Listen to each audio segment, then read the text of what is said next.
আসসালামু আলাইকুম। আজকের এই ভিডিওতে আমি আপনাদেরকে দেখাবো কিভাবে আপনি আপনার হাতে থাকা মোবাইল দিয়ে টেন্ডা ওয়াইফাই রাউটার সেটআপ করবেন। আমরা যখন একটা নতুন রাউটার কিনি সেটাকে কিভাবে আসলে সেটআপ করতে হয়, কিভাবে পাসওয়ার্ড সেট করতে হয় এবং কিভাবে ইন্টারনেট কানেকশন নিয়ে আসতে হয়। তাছাড়াও আপনার যদি পুরাতন রাউটার থেকে থাকে এবং সেটা যদি আপনি রিসেট দিয়ে ফেলেন, এখন কিভাবে পুনরায় সেটআপ করার মাধ্যমে আপনার রাউটারে ইন্টারনেট কানেকশন নিয়ে আসবেন, সেইটাই একদমই সহজে এই ভিডিওতে আমি আপনাদেরকে দেখাবো। এই ভিডিওতে আমি মূলত আপনার মোবাইল থেকে আপনার টেন্ডা ওয়াইফাই রাউটার কিভাবে সেটআপ করতে পারেন সেই প্রসেসটা দেখাবো। তাই ভিডিওটি যারা দেখছেন ভিডিওটিকে না টেনেই শেষ অবধি দেখুন। তাহলে চলুন আজকের ভিডিও শুরু করি। আপনার টেন্ডা ওয়াইফাই রাউটারকে সেটআপ করার জন্য সবার প্রথমে আপনাকে যে কাজটি করতে হবে, আপনার ফোন থেকে আপনি ওয়াইফাইটা চালু করে নেবেন। ওয়াইফাইটা চালু করে নিলে এখান থেকে দেখতে পারবেন যে টেন্ডা ওয়াইফাই রাউটার নামে শো করবে।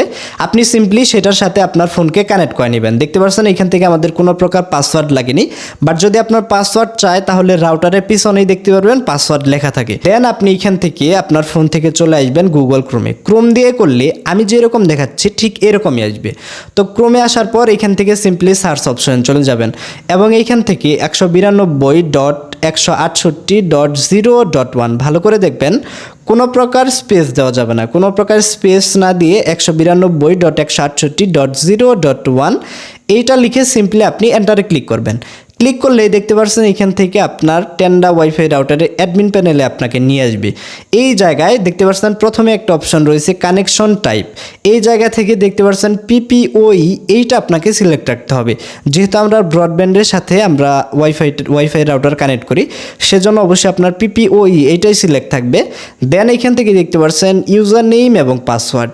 এই ইউজার নেম এবং পাসওয়ার্ডটি আইএসপি অর্থাৎ আপনি যার কাছ থেকে ইন্টারনেট লাইন নিয়ে থাকেন সে কিন্তু আপনাকে দিয়ে থাকে। তো এটা অবশ্যই আপনাকে কোনো একটা জায়গায় হয়তো কাগজে লিখে দিয়ে গেছে, বেশিরভাগ সময় লিখে দিয়ে যায়। অথবা যদি এটা আপনার কাছে না থাকে, জাস্ট তাদেরকে আপনি কল দিলেই তারা কিন্তু আপনাকে বলে দিবে। আপনি সিম্পলি এখান থেকে ইউজার নেম এবং পাসওয়ার্ডটা দিয়ে নেবেন। এরপরে দেখতে পাচ্ছেন এখান থেকে ওয়াইফাই নেম, এই নেম যেটা রয়েছে আপনি এখান থেকে জাস্ট এটা কেটে ফার্স্টে আপনার টেন্ডা এরকম নাম লেখা থাকবে। এখান থেকে আপনি নতুন অবস্থায় যে নামটা দিবেন সেইটা আপনার ওয়াইফাই রাউটারের নাম হবে।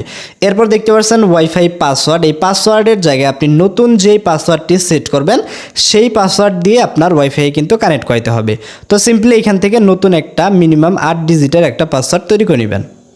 দেখতে পাচ্ছেন এখান থেকে আমরা ইউজার নেম এবং পাসওয়ার্ড এখান থেকে তৈরি করে নিয়েছি। তো আমরা এখন যে কাজটি করব, সিম্পলি এগুলো কনফার্ম করার জন্য এই যে ওকে অপশন রয়েছে, এই ওকে অপশনে আপনাকে ক্লিক করে দিতে হবে। ওকে অপশনে ক্লিক করে দিলেই কিন্তু এগুলা কনফার্ম হয়ে যাবে। তো সিম্পলি আপনি এখান থেকে ওকে অপশনে ক্লিক করে দিয়ে আপনি একটু ওয়েট করবেন। একটু ওয়েট করলেই দেখবেন কিছুক্ষণ পরে আপনার রাউটারের নামটা চেঞ্জ হয়ে যাবে এবং আপনি যখন নতুন করে ওয়াইফাই সার্চ করবেন দেখতে পারবেন আপনি নতুন যে নাম দিলেন সেই নামে একটা এখান থেকে ওয়াইফাই চলে আসবে। তো সিম্পলি আপনি এখান থেকে যে কাজটি করবেন, এটা ফরগেট দিয়ে নতুন করে আপনি এখান থেকে নতুন যে পাসওয়ার্ডটি দিয়েছেন সেই পাসওয়ার্ড দিয়ে ওয়াইফাইয়ের সাথে কানেক্ট করবেন। দেখতে পাচ্ছেন এখান থেকে আমাদের ফোনটি কিন্তু ওয়াইফাইয়ের সাথে কানেক্টেড হয়ে গেছে। এখন আমরা যদি ইউটিউবে চলে যাই বা আমরা যদি কোনো কিছু ব্রাউজ করতে চাই, দেখতে পাচ্ছেন নেটও কিন্তু এখান থেকে চলে এসেছে। তো এখান থেকে আমি আপনাদেরকে এডিশনালি কয়েকটা টিপস দিয়ে রাখি। সেটা হলো আপনি আবার এখান থেকে গুগল ক্রোমে চলে যাবেন। চলে যাওয়ার পর 192.168.0.1 আবার এখান থেকে যাবেন। যাওয়ার পর দেখতে পাচ্ছেন এখান থেকে আপনার অ্যাডমিন প্যানেলটা কিন্তু সুরক্ষিত নেই, যে কেউ কিন্তু এটা টাইপ করে ঢুকতে পারবে এবং আপনার পাসওয়ার্ড কিন্তু দেখতে পারবে। তো আপনি এখান থেকে সিম্পলি যে কাজটি করবেন, অ্যাডমিন প্যানেলে পাসওয়ার্ড সেট করবেন। গো টু সেটে যাবেন এবং এখান থেকে নতুন একটা পাসওয়ার্ড দিয়ে দিবেন। সিম্পলি এখান থেকে নিউ পাসওয়ার্ড এবং এরপরে এখান থেকে কনফার্ম পাসওয়ার্ড। এইখান থেকে অ্যাডমিন প্যানেলের জন্য একটা নতুন পাসওয়ার্ড তৈরি করে নেবেন। এইখান থেকে আপনি অ্যাডমিন প্যানেলের জন্য পাসওয়ার্ড সিম্পলি সেট করে রাখবেন। এখান থেকে সেট করে রাখলে কিন্তু আপনার অ্যাডমিন প্যানেলে এটা পাসওয়ার্ড হয়ে যাবে। এখন কিন্তু কেউ যদি অ্যাডমিন প্যানেলে আসে দেখতে পারবেন এখান থেকে যে পাসওয়ার্ড চাইবে। এখান থেকে এখন রাউটারে লগ ইন করতে হলে অবশ্যই কিন্তু পাসওয়ার্ড দেওয়ার মাধ্যমে লগ ইন করতে হবে, যে কেউ কিন্তু চাইলে লগ ইন করতে পারবে না। তো আপনি সিম্পলি আপনার অ্যাডমিন প্যানেলে পাসওয়ার্ডটা কিন্তু সেট করে ফেলেছেন। তো এইভাবে করে আপনার Tenda wifi router set up করতে হয় এবং এইভাবে ইন্টারনেট কানেকশন নিয়ে আসতে হয়। তো আশা করি আপনারা সম্পূর্ণ প্রসেসটা বুঝতে পেরেছেন। তো আজকের ভিডিওটা এই পর্যন্তই ছিল। ভালো লাগলে অবশ্যই ভিডিওটিতে লাইক দিবেন, চ্যানেলে নতুন হলে অবশ্যই সাবস্ক্রাইব করে পাশে বেল আইকন অন করে দিবেন। তো সকলে ভালো থাকুন, আল্লাহ হাফিজ।